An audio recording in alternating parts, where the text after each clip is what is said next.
सूबे के मुख्यमंत्री अखिलेश यादव ने प्रदेश को सौगात दी है। राजधानी लखनऊ में उन्होंने 60,000 करोड़ की योजनाओं की शुरुआत की। इस मौके पर अखिलेश ने कहा कि विधानसभा चुनाव का सबसे ज्यादा इंतजार मुझे है। यही नहीं, सीएम अखिलेश ने डॉक्टर राम मनोहर लोहिया अस्पताल और सीजी सिटी समेत लगभग 1.5 दर्जन परियोजनाओं का लोकार्पण व शिलान्यास किया।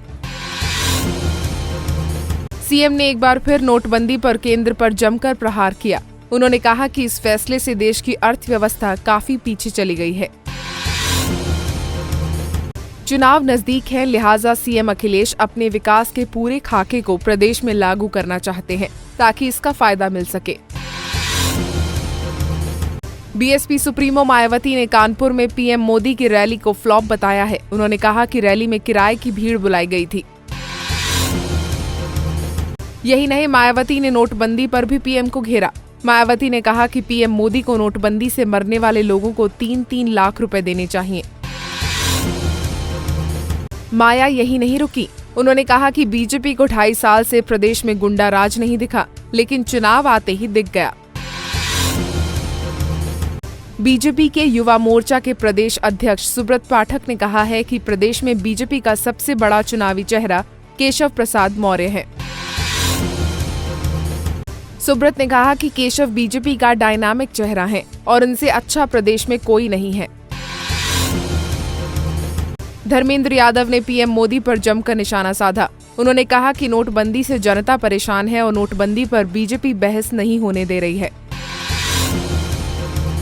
बदायूं से सांसद धर्मेंद्र यादव ने जिले के 1123 मेधावी छात्र छात्राओं को लैपटॉप वितरित किए और करोड़ों रुपए की लागत से बनाए गए निर्माण कार्यों का भी लोकार्पण किया।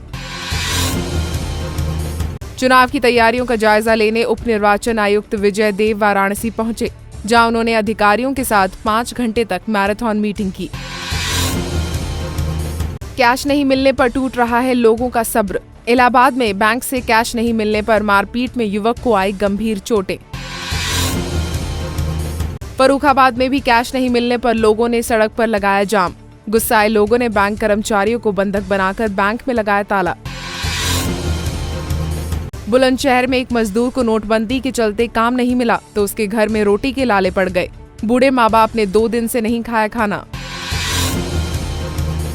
जौनपुर में एक कुलियगी पिता ने शराब के लिए पैसे नहीं मिलने पर पत्नी के साथ बच्चों पर तेजाब डाल दिया, जिससे तीनों गंभीर रूप से झुलस गए।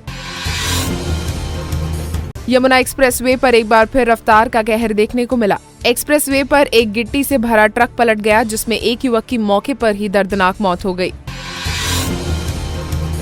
आगरा में स्टैंड पर खड़ी एक्टिवा स्कूटर में धमाके के साथ अचानक भीषण आग लग गई। वहां खड़े कुछ लोग समझ पाते उससे पहले आग ने पूरे स्कूटर को अपनी चपेट में ले लिया।